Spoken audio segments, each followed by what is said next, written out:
सियापति रामचंद्र की जय। आप सबको रामनवमी की ढेर सारी शुभकामनाएं। प्यारे भक्तों, आज हम रामनवमी के दिन आपको राम की कथा सुनाने जा रहे हैं।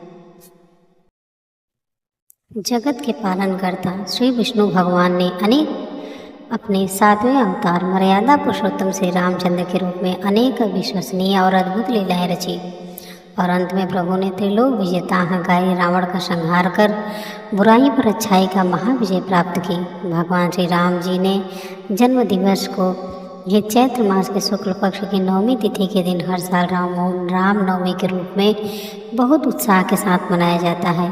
पौराणिक कथा के अनुसार अयोध्या के महाराजा दशरथ की पुत्र रत्न की प्राप्ति नहीं हो रही थी। ऐसे में महाराज दशरथ ने अपने गुरु महर्षि वशिष्ठ के निर्देशों का पालन करते हुए एक महायज्ञ आयोजित किया। महाराज दशरथ ने इस यज्ञ में सभी यशस्वी ऋषि मुनियों को आमंत्रित किया। जिस दिन यज्ञ का शुभारंभ होना था उस दिन गुरु वशिष्ठ के साथ महाराज दशरथ के मित्र अंग प्रदेश के अधिपति रिंग ऋषि और अन्य आगंतुक भी यज्ञ मंडप में आए। यज्ञ के समापन के बाद महाराज दशरथ ने सभी ऋषियों और पंडितों को दक्षिणा स्वरूप धन का दान कर सम्मान पूर्वक विदा किया। यज्ञ के समाप्त प्राप्त प्रसाद लेकर राजा दशरथ पुनः अपने महल में लौट आए और वह प्रसाद उन्होंने अपनी तीनों रानियों के बीच वितरित किया। इसके बाद यज्ञ के पुण्य फल से तीनों रानियों ने गर्भ धारण किया। सबसे पहले माता कौशल्या ने एक पुत्र को जन्म दिया। रानी कौशल्या के द्वारा जन्मे उस बालक के चेहरे पर करोड़ों सूर्यों की कामना के समान आभा थी और उस बालक का व्यक्तित्व अत्यंत ही आकर्षक था। अनुपम छवि वाले उस बालक को जो कोई भी देखता मंत्रमुग्ध हो जाता। चैत्र माह के शुक्ल पक्ष की नवमी तिथि को जन्मा यह बालक और कोई नहीं बल्कि सृष्टि के महानायक श्री विष्णु के सप्तम अवतार भगवान श्री राम का ही बाल रूप था। माता कौशल्या के बाद अन्य दो रानियाँ यानी माता कैकेयी और माता सुमित्रा ने भी शुभ नक्षत्रों में पुत्रों को जन्म दिया। माता कैकेयी ने एक पुत्र यानी भरत हुए और माता सुमित्रा के दो पुत्र लक्ष्मण और शत्रुघ्न जी हुए। अयोध्या के नन्हे राजकुमारों के जन्म का शुभ समाचार पाते ही पूरी अयोध्या नगरी में खुशियाँ और उत्साह की लहर दौड़ गई। गीत संगीत जैसे समारोहों से राजा दशरथ के चारों पुत्रों का स्वागत करते हुए उनका जन्मदिवस मनाया गया। वहीं देवताओं ने इस उत्सव में भाग लेते हुए इन नन्हे राजकुमारों को नमन किया और आकाश से अनगिनत पुष्पों की वर्षा कर उनका स्वागत करते हुए अपनी प्रसन्नता जताई। शीघ्र ही चारों पुत्रों का नामकरण संस्कार महर्षि वशिष्ठ के द्वारा किया गया।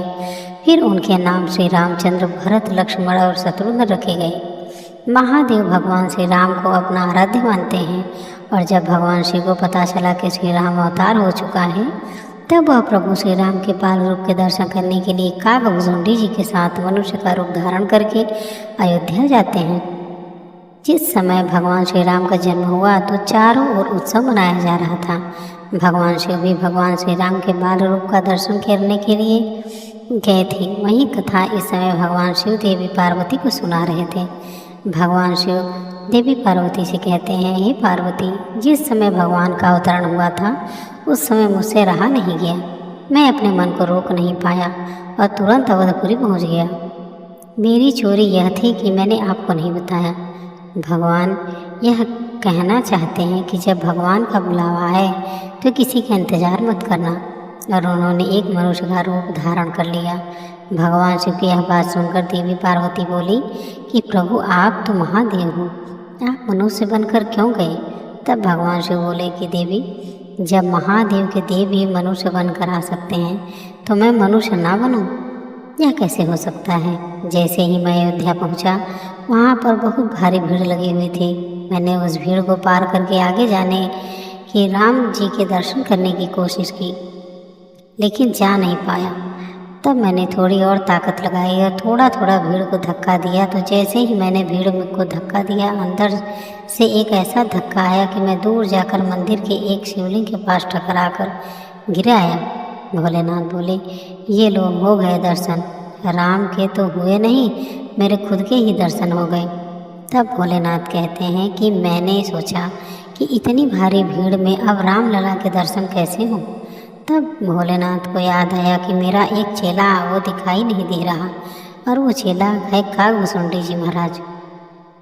अब महादेव मन ही मन उस भीड़ में खड़े हुए सोच रहे हैं कि रामलला के दर्शन करने के लिए, भगवान के दर्शन करने के लिए वह तो जरूर आए होंगे। जैसे ही भोलेनाथ ने उन्हें याद किया तो वे कागभुसुंडी जी तुरंत वहाँ पहुँच गए, क्योंकि कौवे के रूप में हैं। भोलेनाथ से कहते हैं, महादेव बताइए कैसे याद किए, जल्दी बताइए। भोलेनाथ बोले, जल्दी बताओ, लेकिन क्यों, तुम्हें कहाँ जाना है भाई? कागभुसुंडी जी बोले, प्रभु आपके पीछे महाउत्सव छोड़कर आया हूँ। तब भगवान से बोले कि तुम थे कहाँ? तब उन्होंने कहा, प्रभु मैं तो अंदर ही था। दशरथ जी खूब आनंद लुटा रहे हैं, बड़ा आनंद हो रहा है। भगवान शिव ने सुना तो बोले, अच्छा, मनुष्य को तो भीड़ के कारण रोक सकते हैं, लेकिन कौवे को कौन रोकेगा? वहाँ तो चेला दर्शन करके आनंद ले रहे हैं और गुरु यहाँ बैठे हुए हैं। भोलेनाथ कहते हैं, अच्छा चेला जी कोई उपाय बताइए, हम भी तो रामलला के दर्शन करवाइए। तब कागभुसुंडी जी बोले, प्रभु चलिए कोई उपाय सोचते हैं। अब कागभुसुंडी जी ने भी मानव रूप धारण कर लिया। बहुत बार प्रयास किया दोनों ने अंदर जाने का, लेकिन किसी ने भी उन्हें अंदर नहीं जाने दिया। अब जब बहुत समय हो गया तो भगवान राम भी रोना शुरू कर दिए। उनके मन में भी भोले बाबा के दर्शन करने की तड़प जो जाग गई थी। अब महल के अंदर पालने में लेटे हुए रामलला भोले बाबा के दर्शन के लिए तड़प तड़प कर रो रहे थे, और उधर बाहर भीड़ में खड़े हुए बाबा भी बेचैन थे। जब रामलला के रोने का स्वर मैया के कानों में पड़ा तो कौशल्या जी बिलख पड़ी कि क्या हो गया मेरे लाला को जो इतना रो रहा है। फिर भोले बाबा ने पूरा नाटक किया। भोले बाबा एक 80 साल के ज्योतिष बन गए। गोस्वामी जी ने गीतावली में इस भाव को भी बताया है, और स्वयं ज्योतिषी बनकर भोले बाबा कागभुसुंडी को अपना शिष्य बना लेते हैं, और उसके बाद वे सरयू नदी के किनारे बैठ जाते हैं। जितने भी लोग उस रास्ते से आ जा रहे थे, भगवान से उन सभी का हाथ देकर भविष्यवाणी कर रहे थे। अब अवधपुरी में चर्चा शुरू हो गई कि कोई बहुत बड़ा पहुंचा हुआ ज्योतिष आ गया है। इधर पालने में लेटे भगवान श्री राम जब रोना शुरू किया तो मैया बड़ी परेशान हुई। गुरु वशिष्ठ जी को खबर की, लेकिन वशिष्ठ जी व्यस्त थे। इतने में एक सेवक आकर कहने लगा, मैया मुझे खबर मिली है कि एक बहुत बड़ा ज्योतिषी अवधपुरी में आया हुआ है, अगर आपकी आज्ञा हो तो उसे बुलाओ। माँ तो परेशान थी। उन्होंने कहा, जाओ और जल्दी बुला कर लाओ, बस मेरे लाल का रोना बंद हो जाए, क्योंकि मैया रामलला को चुप करा के परेशान थी, लेकिन वो हैं कि रोना बंद ही नहीं कर रहे थे। अब सेवक दौड़े दौड़े गए। भोले बाबा सरयू नदी के किनारे बैठे हुए थे। सेवक ने कहा, प्रभु आप ही वो ज्योतिष हैं जिसकी चर्चा हर जगह फैली है। तो भोले बाबा बोले, तुम लोग कहाँ से आए हो? सेवक बोले कि महाराज हम तो राजभवन से आए हैं। इतना सुनना था कि भोले बाबा को तो रोम रोम पुलकित हो गया। समझ गए कि मेरे राम ने इन्हें भिजवाया है। भगवान से बोले, अच्छा बताओ तुम्हें क्या करना है? सेवक बोले कि महाराज जल्दी चलिए, सुबह से लाला आज बहुत रो रहे हैं और रानी ने आपको बहुत जल्दी बुलाया है। भोलेनाथ तो मन ही मन झूम उठे। जैसे ही चलने लगे, कागभुसुंडी जी ने उनका कुर्ता पकड़ लिया और कहने लगे, महाराज मैं भी तो आपके साथ में हूँ, मुझे भी तो साथ लेकर चलिए। भोलेनाथ बोले कि तुमने तो दर्शन कर लिए, अब तुम जाकर क्या करोगे? तो कागभुसुंडी जी कहने लगे, प्रभु मैंने दर्शन तो किए पर स्पर्श नहीं किया। प्रभु को अगर आप प्रभु को स्पर्श भी करवा देंगे तो ठीक है, नहीं तो मैं अभी आपके पोल खोल देता हूँ। सुनते ही भगवान बोले, ठीक है आपको भी दर्शन करवा देते हैं, लेकिन आप मेरे पोल मत खोलना। अब दोनों राजभवन पर पहुँचे तो पहरेदारों ने द्वार पर ही रोक लिया। हाँ भैया कौन हो और कहाँ जा रहे हो? सेवक बोले, इन्हें रानी ने बुलाया है, ये ज्योतिष हैं, इन्हें अंदर जाने दो। अब भोले बाबा बड़ी खुशी के साथ राजभवन के अंदर प्रवेश करने लगे। उस समय आ गया जब भगवान श्री राम के बाल रूप के दर्शन होंगे। सेवकों ने ज्योतिष महाराज को तो अंदर जाने दिए, लेकिन कागभुसुंडी जी को रोक लिया। पहरेदार बोले, ठीक है ये तो ज्योतिष हैं इसलिए अंदर जा सकते हैं, लेकिन साथ में यह कौन है जो अंदर चला जा रहा है? अब बताओ भला इनके अंदर जाने का क्या काम है? दशरथ जी का आदेश है कि किसी अनजान व्यक्ति को अंदर नहीं आने देना है। भोले बाबा मुस्कुराकर अंदर जाने लगे। तभी कागभुसुंडी जी बोले, प्रभु मुझे भी साथ लेकर आओ, नहीं तो पोल खोलता हूँ अभी। भोले बाबा ने सुना तो कहने लगे, ठीक है मैं कुछ करता हूँ। भोले बाबा कहने लगे, भैया बात ऐसी है कि मैं 80 साल का वृद्ध हो गया हूँ, ज्योतिष तो करता हूँ लेकिन मुझे आँखों से सब कुछ कम दिखाई देता है। यह मेरा चेला है, उनके बिना मेरा काम नहीं चलेगा। तब मैया बोले कि महाराज अब आपको जो झाड़ फूँक करना है जल्दी कीजिए। भोलेनाथ बोले मैया इतनी दूर से कुछ नहीं होगा, तो तुम अपने लल्ला का मुंह दिखा रही हो, ना स्पर्श करवा रही हो। बिना मुंह देखे या स्पर्श किए मैं कुछ नहीं कर सकता। भोलेनाथ को बहाना चाहिए था अपने प्रभु के चरण स्पर्श करने का, उनके दिव्य मुख का दर्शन करने का। तो कहने लगे मुझे तो इनका एक एक अंग देखना पड़ेगा कि जड़ कहाँ लगी है, नाक को लगी है, आँख को लगी है। मैया बोले दूर से कुछ नहीं होगा। भोलेनाथ बोले हाँ मैया, दूर से तो कुछ भी नहीं होगा। अब मैया ने अपनी साड़ी के पल्लू उठाया और गोद में जो राम लला थे अब तक रो रहे थे, भगवान शिव को देखकर खिलखिलाकर मुस्कुराने लगे।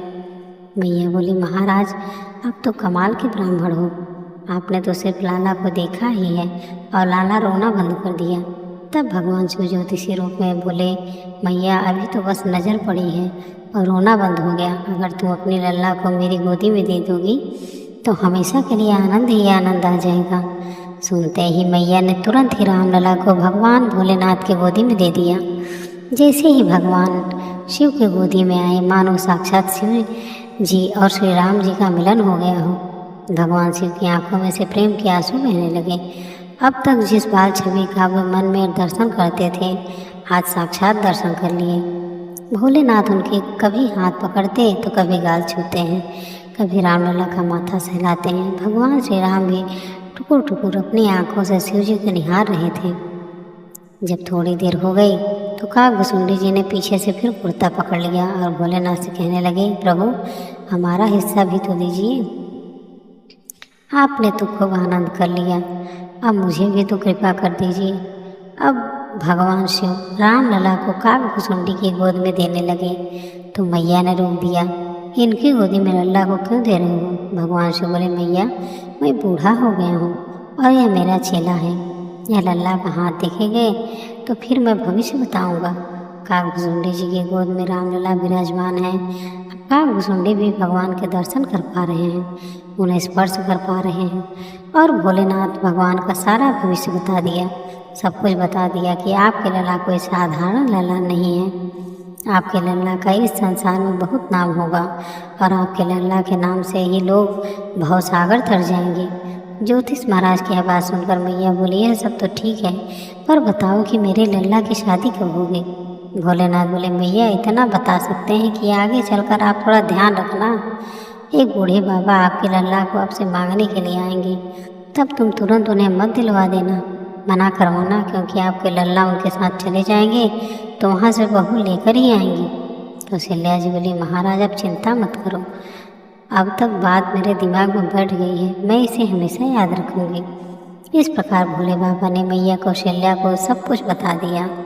मैया ने बोला कि महाराज आपने बड़ी कृपा करी है जो मेरे लल्ला का रोना बंद करवा दिया और साथ ही साथ मेरे लल्ला का भविष्य भी बता दिया। अब मेरे लल्ला को आशीर्वाद दे दीजिए।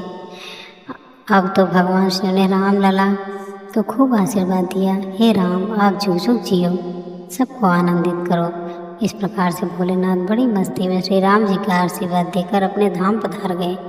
भोलेनाथ यह भी कहते हैं इस चरित्र को सब लोग नहीं जान सकते, बस जिस पर प्रभु राम की कृपा होगी वही लोग इस चरित्र को सुन सकते हैं, जान सकते हैं। देवी पार्वती जी कहती हैं महाराज हम पर श्री राम की कृपा बनी हुई है तभी तो हम सब जान पाए हैं। तो देखा भक्तजनों आपने कैसे महादेव अपने आराध्य देव के दर्शन पाने के लिए रूप बदलकर छल से उनके पास पहुंच गए हैं। अत्यंत विलक्षण प्रतिभा के धनी श्री राम अल्पकाल में ही अयोध्या के वासियों के प्रिय हो गए। उन्हें सभी प्रकार के अस्त्र शस्त्र चलाने में असाधारण निपुणता प्राप्त हो गई। वे निरंतर माता पिता और गुरुजनों की सेवा में लगे रहते हैं। श्री विष्णु भगवान के साथ में महाअवतार के रूप में जन्मे श्री राम ने अपने जीवन काल में अनेकों महान और धर्मपरायण कार्य किए। चाहे सीता स्वयंवर में धनुष तोड़ना हो, ये महाबली बाली का वध और सुग्रीव की सहायता करना हो, विवाह के पश्चात मर्यादा पुरुषोत्तम श्री राम अपने पिता की आज्ञा का पालन करते हुए पत्नी सीता जी और अनुज लक्ष्मण जी समेत वनवास हो गए, जहाँ सीता माँ को दुराचारी रावण रक्षा करते हुए भगवान ने अत्याचारी रावण का संहार कर दिया। और धर्म की रक्षा की। जब भगवान श्री राम माता सीता और लक्ष्मण जी के साथ वनवास के दौरान जंगल में घूम रहे थे, तब लगातार चलने के कारण वे थकान महसूस करने लगे। तब भगवान राम ने थोड़ा विश्राम करने का विचार किया। विश्राम स्थल की तलाश के दौरान उन्हें एक बूढ़ी माई की कुटिया दिखी। उस कुटिया में जब भगवान श्री राम अपनी पत्नी सीता जी और भाई लक्ष्मण जी सहित पहुँचे तो देखा बूढ़ी माई सूत काट रही थी। जैसे ही बूढ़ी माई ने उन्हें देखा तो उनकी आव भगत में लग गई और उनके विश्राम करने के लिए कहा। इसके साथ ही भगवान राम और माता सीता और लक्ष्मण जी को भी भोजन करने का आग्रह किया। तब भगवान श्री राम ने बूढ़ी माई से कहा, माई, मेरा हंस तो भी भूखा है, पहले इसके लिए मोती दे दो ताकि इसके बाद मैं भी भोजन कर सकूं। अब बूढ़ी माई के लिए यह तो बड़ी परीक्षा की घड़ी थी, क्योंकि उसके पास मोती नहीं थे। वो तो खुद इतनी गरीब थी कि सूत काट कर किसी तरह अपना गुजारा करती थी। लेकिन आज तो प्रभु उनके घर पधारे थे, वो आओ भगत में कैसे कमी रह सकती है। बूढ़ी माई ने अपना दिमाग दौड़ाया, फिर जल्दी उन्हें एक सुझाव दिमाग में आया। बूढ़ी माई दौड़ी दौड़ी राजा के पास गई और उनसे उधार में मोती मांगने लगी, क्योंकि राजा यह बात अच्छी तरह जानता है कि यह बूढ़ी माई बहुत गरीब है, 2 मोतियों वापस लौटाने में सक्षम नहीं है। तो पहले से राजा ने बूढ़ी माई को मोती देने से इनकार कर दिया, लेकिन बूढ़ी माई लगातार अनुरोध करती रही। तब राजा ने बूढ़ी माई पर तरस खाकर 2 मोती उन्हें दिए। अब बूढ़ी माई खुशी खुशी घर वापस आई और हंस को मोती खिला दिए। इसके बाद उन्हें भगवान श्री राम, माता सीता और उनके भाई लक्ष्मण को भोजन परोसा। सभी ने प्रेम पूर्वक भोजन ग्रहण किया। तब भगवान ने प्रसन्न होकर बूढ़ी माई के आंगन में मोतियों का एक पेड़ लगा दिया। इसके बाद वे सब वहाँ से चले गए। अगले दिन जब बूढ़ी माई अपने आंगन में मोतियों का ढेर देखा तो हैरान रह गई। फिर उसे राजा के मोती वापस करने की बात याद आई। तब वह एक कोठरी में खूब सारे मोती भरकर उन्हें वापस करने के लिए राजा के पास गई। हैरान राजा ने पता किया कि आखिर इस बूढ़ी माई के पास इतने मोती कहाँ से आए। इस बात का पता लगाया जाए।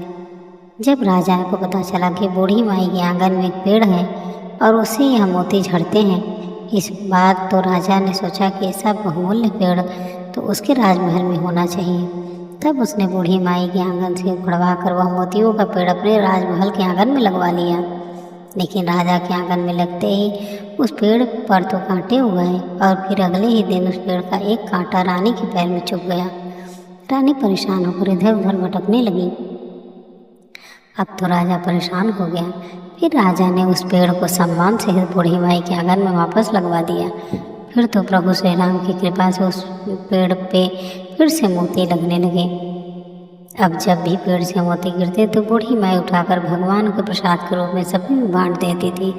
इस तरह भगवान श्री राम के आशीर्वाद से, बूढ़ी माई की दयालुता से उस नगर में सभी निर्धन संपन्न हो गए। इस प्रकार भगवान श्री राम ने उस बूढ़ी माई की कृपा की। इस तरह आज के दिन जो भी सच्चे मन से आस्था रखकर इस कथा को पूरा सुनता है, भगवान श्री राम उनके जीवन में उसी प्रकार आर्थिक संपन्नता और आशीर्वाद देते हैं जैसे उस बूढ़ी माई को उस नगर में रहने वाले लोगों पर की। सभी प्रेम से बोले श्री रामचंद्र की जय। यह वही श्री राम है जो स्वयं जगत के पालनहार हैं और दुर्लभ शक्तियों के स्वामी हैं, किंतु उन्होंने एक सामान्य मनुष्य जीवन का एक अद्भुत उदाहरण समाज के लिए प्रस्तुत किया। युगों युगों के बाद आज भी श्री रामचंद्र के आदर्श व्यक्तित्व, धैर्य, निष्ठा, त्याग और पराक्रम को श्रद्धा और सम्मान देते हैं। रामनवमी के दिन उनका जन्मोत्सव मनाया जाता है और आज भी भगवान श्री राम के भक्त अनन्य आस्था के साथ अपने आराध्य श्री राम का अवतरण दिवस मनाते हैं। तो प्रिय भक्तजनों, यह थी आज की पावन कथाएं। आप सबको रामनवमी की हार्दिक शुभकामनाएं।